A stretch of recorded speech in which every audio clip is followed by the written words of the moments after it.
Welcome to SAASholes. We are revenue ops with an edge. With decades of making interesting decisions, Jamie, Jason, Marcus, and Pete are dedicated to helping aspiring sales leaders accelerate revenues with our no BS approach to sales leadership strategies and tactics. Our show is supported by viewers and listeners just like you on patreon.com/SAASholes. Brent Keltner's Winalytics Revenue Acceleration Playbook Masterclass. In only 8 weeks, help your sales and go-to-market team start to build the mindset and skills needed to succeed in a new buyer environment. Weeks 1 and 3, read the book and learn a new approach through 20 successful company stories. Week 4, all go-to-market team kick off and receive self-reflection questions and mindset self-assessment. Weeks 5 to 7, collaborative sessions with prospecting, sales, and customer success on the shared journey to a new mindset. Week 8, all go-to-market team presentation and discussion. Winalytics, build the revenue organization you want. Request a free 60-minute growth consultation at winalytics.com. Ask for Brent and say Big Pete sent you.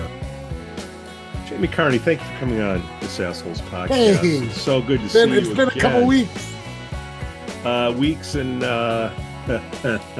Yeah.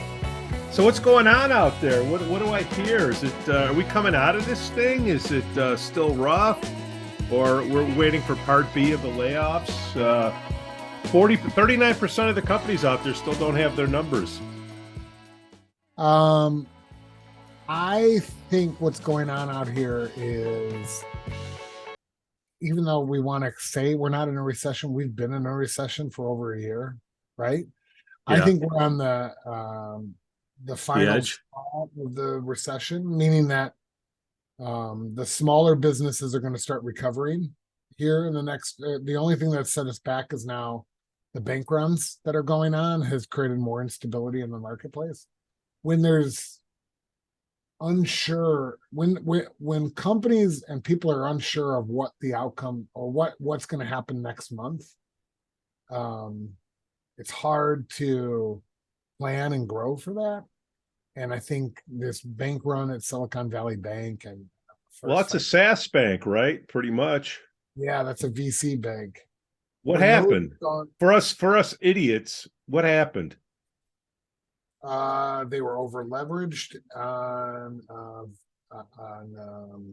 municipality bonds, muni bonds, and they had a lot of VC money that used to come in. And when you have a lot of money that is being deposited in your bank, it covers up problems. It's the same thing with like sales. If you're selling a lot of stuff, you might have fundamental issues in your company, but as long as you're selling, it covers up a lot of the warts and problems that you have. With SVB, they were over leveraged on muni bonds, and on top of that, interest rates went up, and they had unrealized losses that were insurmountable. And therefore, does that mean bad bets? Well, I mean, everyone's valuation went down, right? Over so it's if you think about it, valuations of companies have gone down and been cut in half since the recession occurred. I don't care if you say there isn't a recession, there is. And interest rates have more than doubled. And you know, you listen to the stupid politicians and they'll say, well, our inflation has dropped. No, it hasn't. The growth in inflation has dropped, but inflation has not decreased. You know, instead of it being 7% last year, it's 6%. I mean, it's still, that's 6% on top of 7%. You know, it's much more expensive, and interest rates are going up. Those two coupled with everything means free money isn't out there as much to cover up your warts. And so a bank run started at SVB because some people realized they were over leveraged in muni bonds, coupled with a lot of unrealized gains. And a bank run started, which then allowed them to go upside down in terms of their debt leverage ratios. And if the FDIC did not step in, it would be chaos. Now, honestly, for my company, I don't know if anything's ever good when a bank run goes on, but a lot of our competitors were probably leveraged with that bank. We weren't. And it could have been really good for us. And the fact that we could have probably just gone and picked up a lot of the noisy competitors in our space. But FDIC, what a lot of people got to understand is they'll make you whole privately, but to what, 250 grand or something. So a lot of people got got rid of the 250 grand. Oh, they got rid of that? A lot of SVB was not FDIC insured. It was companies. They don't back companies. They stepped in. So what really all of us taxpayers are paying $2 billion or something like that to shore up payroll for all the people that are on SVB while they try to transition out of SVB. Well, they're begging somebody to buy them. But I mean, on the FDIC side, if you're a private person and you got $1 million in the bank, you better have 4 banks, not 1 bank, right? Yeah. Yeah. Because you got all this these regional banks. I think the regionals are in trouble as well. And then you got a government that's trying to make a poster child of somebody. They were going to originally let them go under, right? And then they said, okay, well, that was the debate over that weekend, but over the weekend they stepped in. That's too powerful of a bank. Too big to fail? Not too big to fail, but too politically too big to fail. Yeah, yeah. Well, they'll let a regional bank fail because that, like a smaller regional one, let's be honest, if you're a regional in a red state, they're probably going to let you fail more than a regional blue state. The politicians in charge will probably step in and make sure that the blue state regionals are fine, but hang red state regional. What caught my attention is the only reason I paid attention to it is they were getting a hold of Warren Buffett. Anytime Warren Buffett gets called, it's not good. But he didn't give money; just gave advice. SVB and a couple others. It doesn't seem to be a systematic problem. Most financial institutions are rather conservative with their money, right? So when I've seen the leverage ratios and stuff like that of all the banks that are out there, there are a handful that are worrisome, but most are okay. And what's the latest one? The big banks are actually stepping in to help protect the regionals. So they're kind of becoming a communal bank per se to help because this isn't good for anybody, right? Like it's like when the Great Recession occurred, you could sell, like before Obama put a stop on it, I was making money. So was a couple guys that I knew were making money on buying arbitrage. But we were buying ETFs that were shorting the market, triple shorts, the market. And that was great. But after a certain point, when it just gets to be too bad that you drop so much, you can't make money off of it. Same thing here. Banks go bye-bye. It's not good. Right? No, and the cost of money goes up, and that's when you start. Remember the old term burn rate? Oh yeah. All these up and comers that people are flocking to. Burn it as much as possible now. Save it as much as possible. Is that what happens? Well, I think every company out there that was hiring reps and didn't care about the bottom line, it was growth that all matters because money was free. That's changed over the last year. So the banking has nothing to do about changing that. The banking just provides more instability, and what we were hoping was over the next 6 months to be starting to recover from a recession. I don't care if you don't call it a recession, it has been. Now, I mean, is there another year left before the instability is gone? I don't know. So that's sort of the stress in the marketplace right now for SaaS companies and anyone else out there. That's the stress. Because if you wake up right now, you're hearing all the big companies for the last 2 months have been laying people off, the sales forces.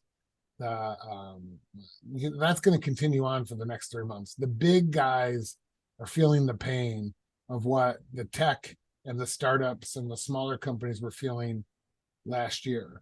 Once that gets, flushed out, the small companies will start recovering while the big companies are licking their wounds.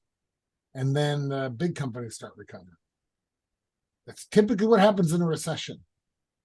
Well, I think we have this recession. You got these people that have been lapped off, these companies that still haven't given out their quotas yet. I mean, we're still in the, what do we got? 9 days, 10 days still for second quarter to get a number. I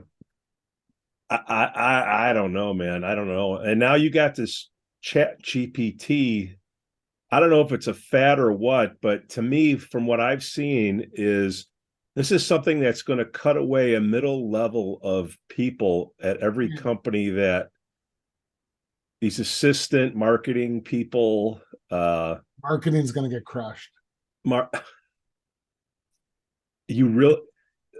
Finance, mid-level finance, any I mid-level. I don't see mid-level finance getting crushed by this, because once they start, here's the thing about chat. I think Chat GPT goes to whatever month in 2021 for data.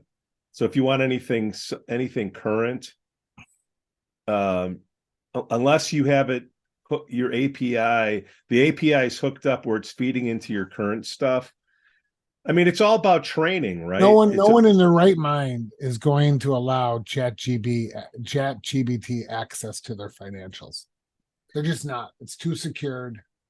So they will never say never. They will, if I believe Stanford, I don't know if it was Stanford. I think they built their own version, because it's all open source, so you can take it and re-engineer it and do it yourself.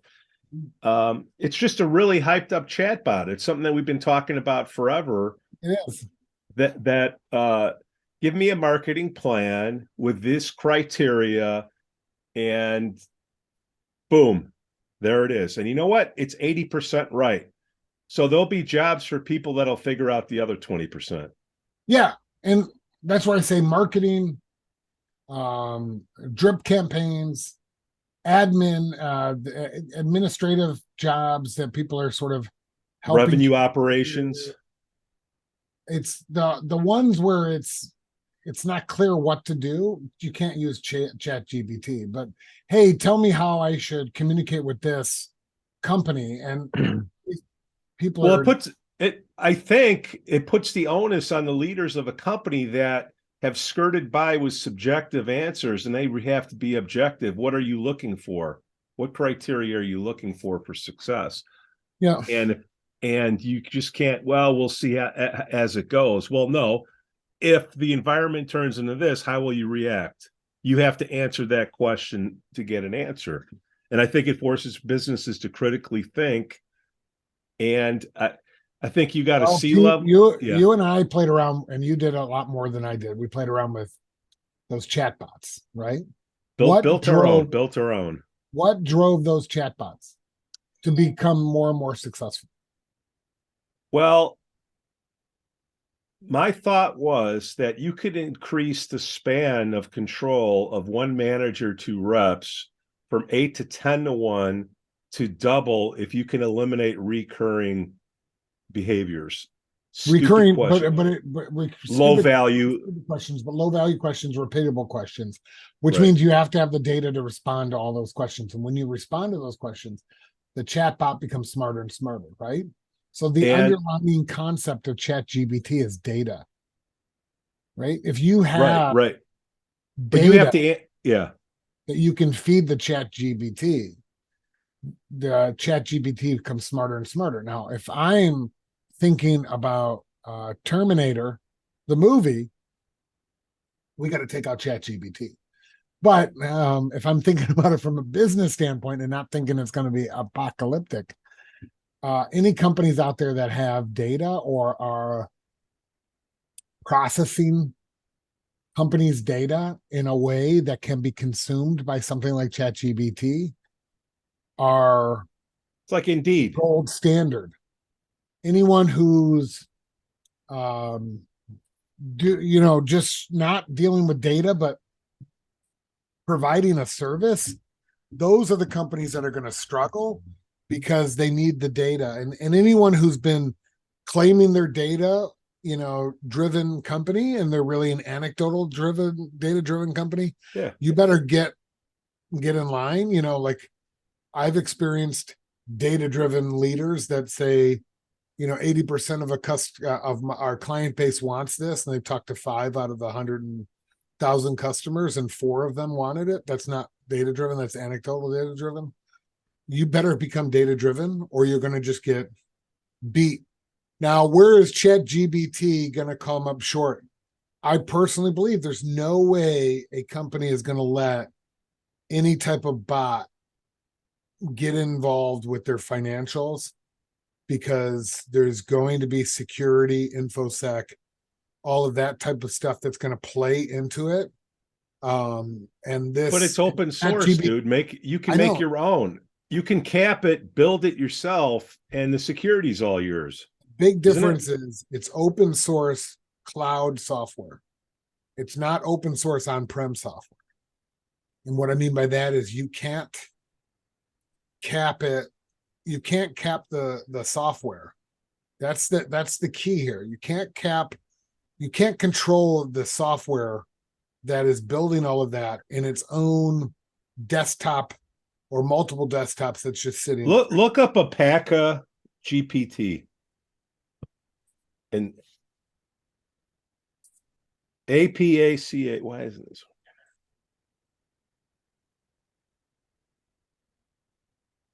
But I think that's going to be and then you also got to remember, when you're dealing with your own data, right? Abaca GPT. When you're dealing with your own data, even if you have the most secured solution out there, the lawyers involved in the situation have their own opinion on what they want and what they don't want. Here, I texted you a link. I got it. I'm looking at it. But lawyers are going to have their own thoughts on this. And when it comes to certain points in data, lawyers will just say that our opinion is we don't want something in here touching this part of the data. I heard you the last 4 times, Carney.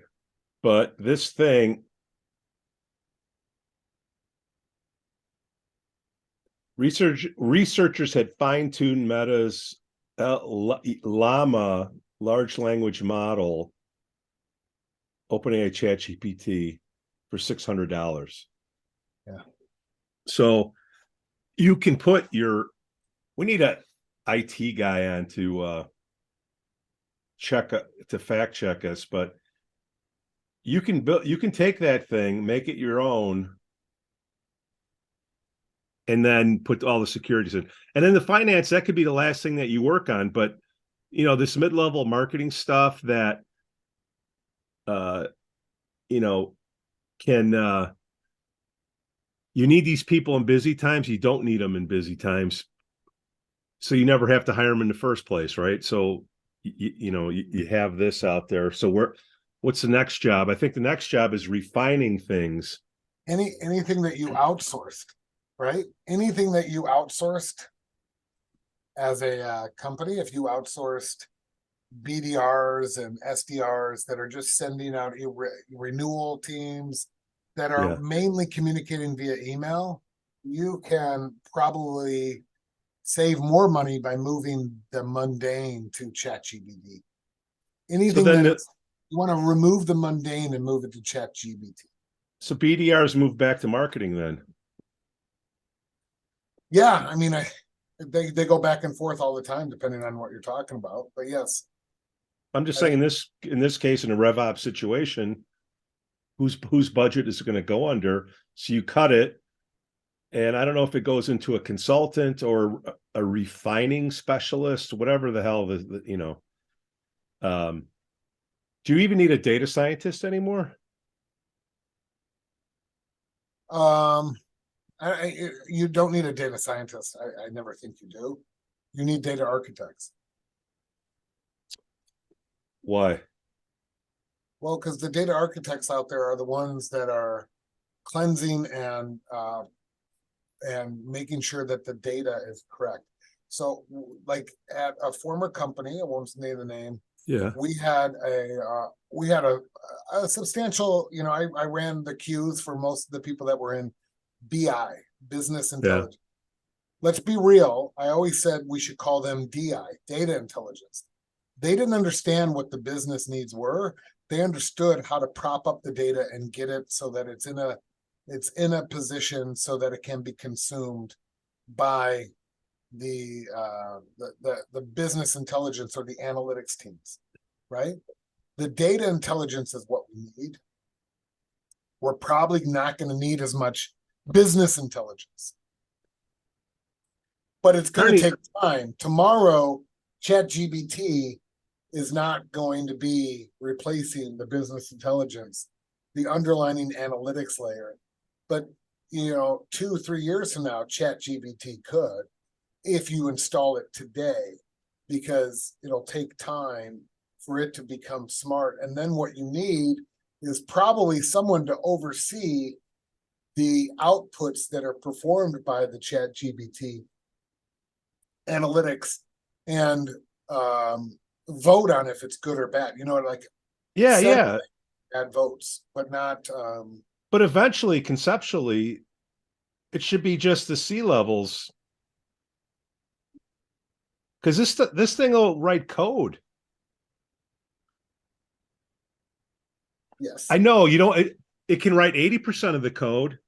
So all those little guys that are getting paid per lines of code, or at least they used to, that you're farming that out. So there's going to be a whole lot of people that are going to have to figure out what to do next, I think. Do you disagree with me, Carney? No, I don't disagree with you. I think,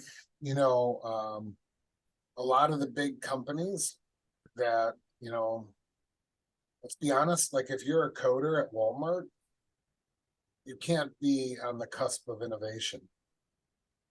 Those coders can probably be replaced by Chat GPT.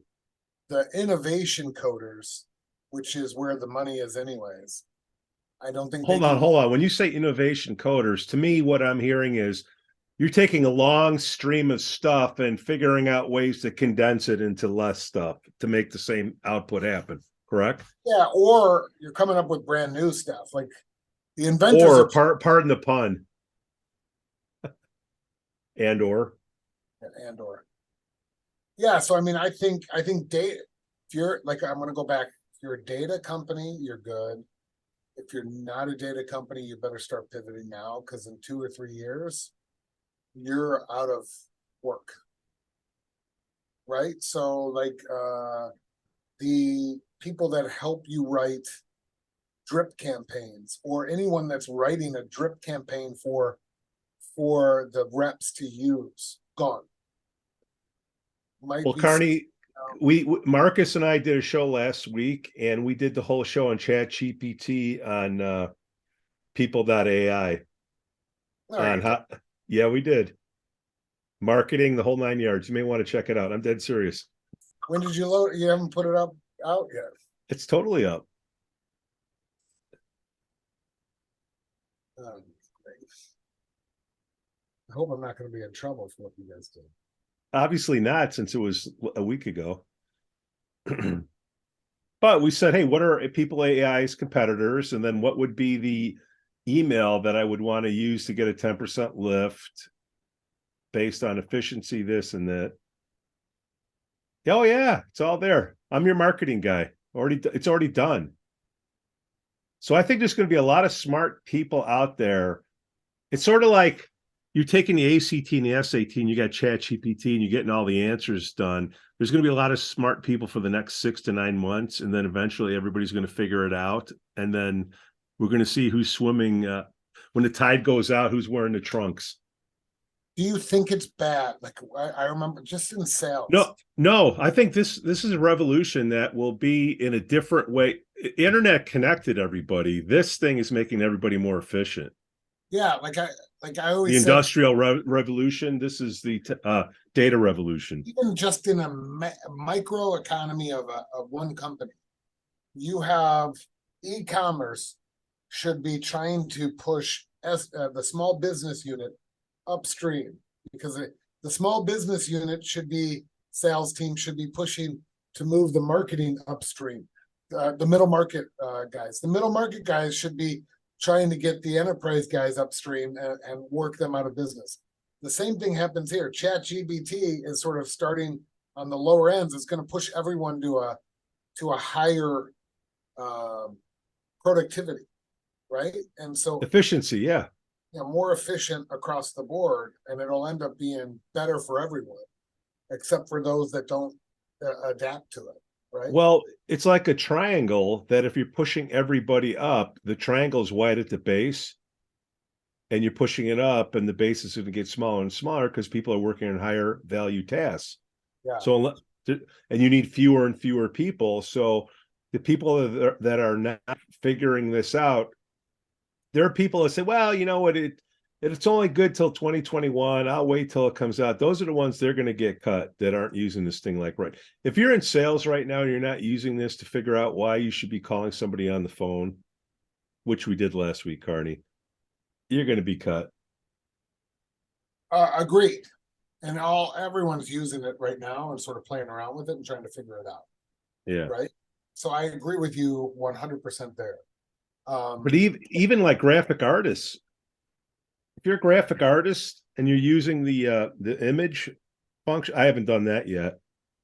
Give me a picture of Jamie Carney with two horns out of his head. Boom, 2 seconds, done.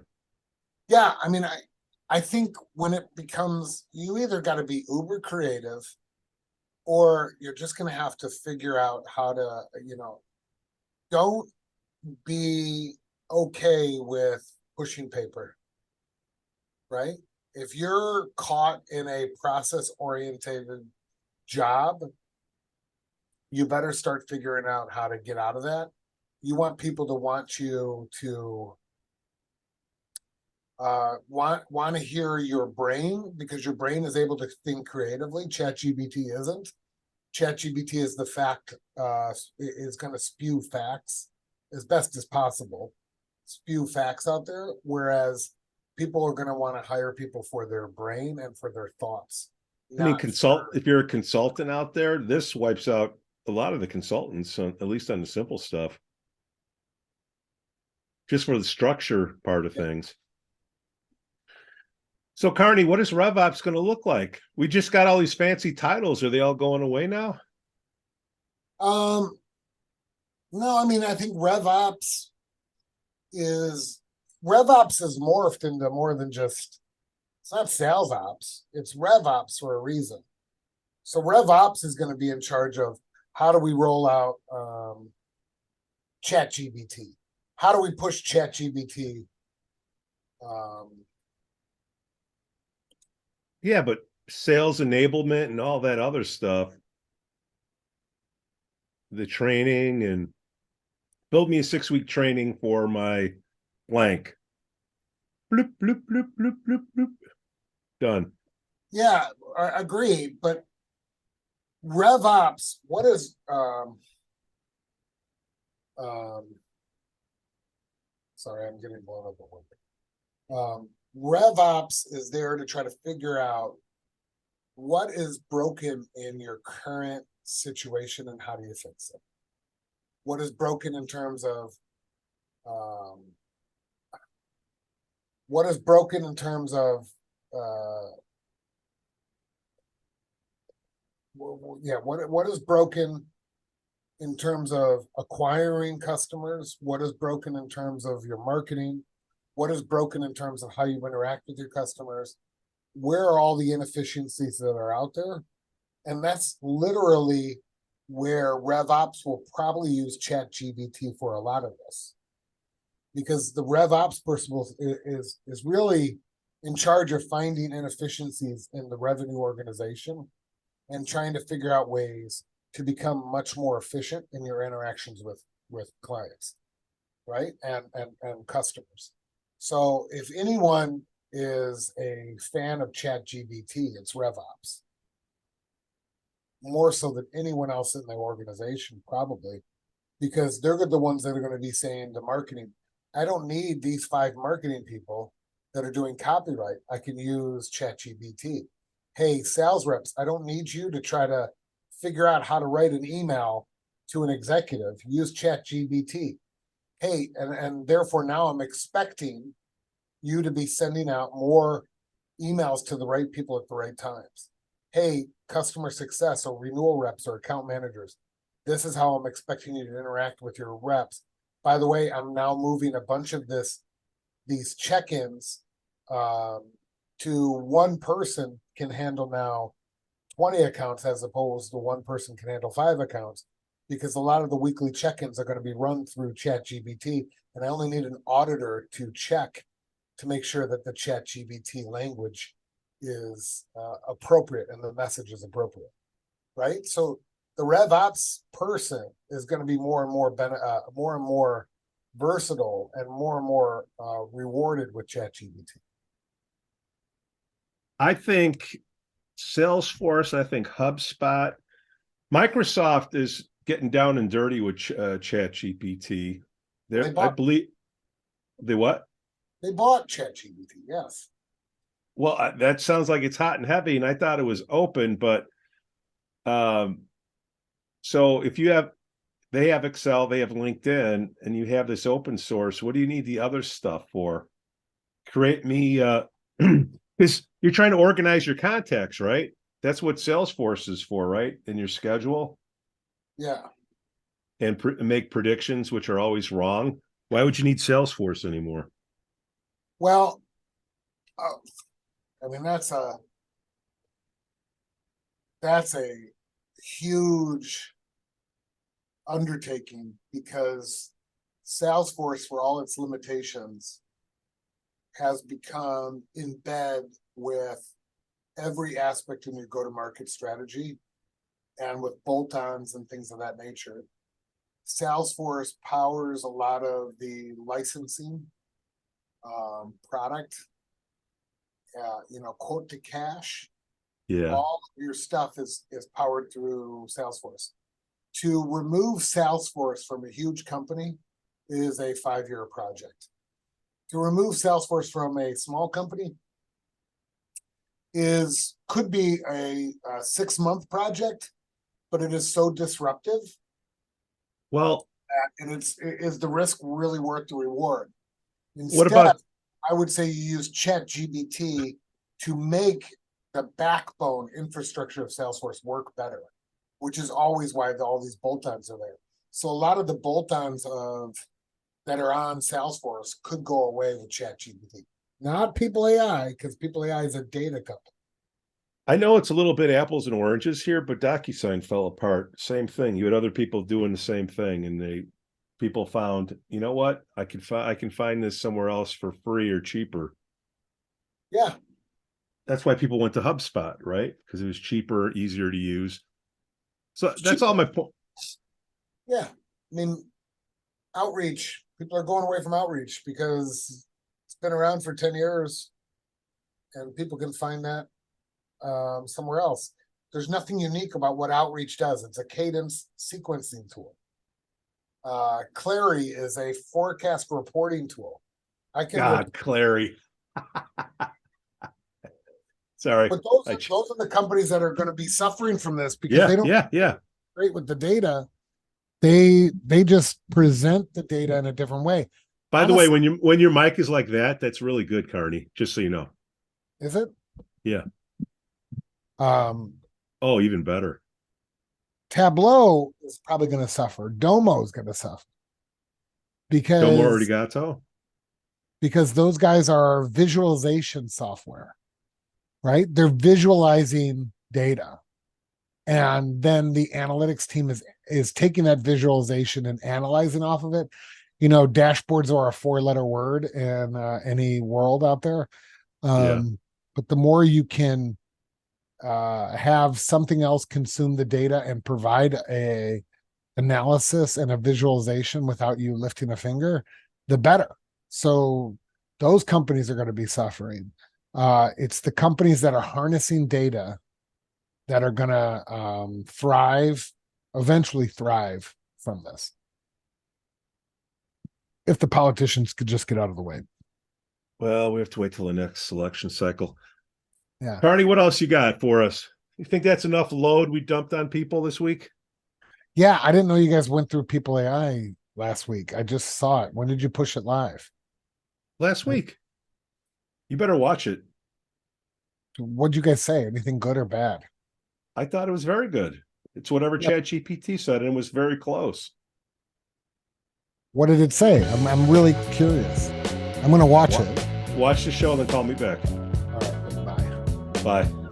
Our show is supported by viewers and listeners just like you on patreon.com/SAASholes. Brent Keltner's Winalytics Revenue Acceleration Playbook Masterclass. In only 8 weeks, help your sales and go-to-market teams start to build the mindset and skills needed to succeed in a new buyer environment. Weeks 1 to 3, read the book and learn a new approach through 20 successful company stories. Week 4, all go-to-market team kickoff and receive self-reflection questions and mindset self-assessment. Weeks 5 to 7, collaborative sessions with prospecting, sales, and customer success on the shared journey to a new mindset. Week 8, all go-to-market team presentation and discussion. Winalytics, build the revenue organization you want. Request a free 60-minute growth consultation at winalytics.com. Ask for Brent and say Big Pete sent you.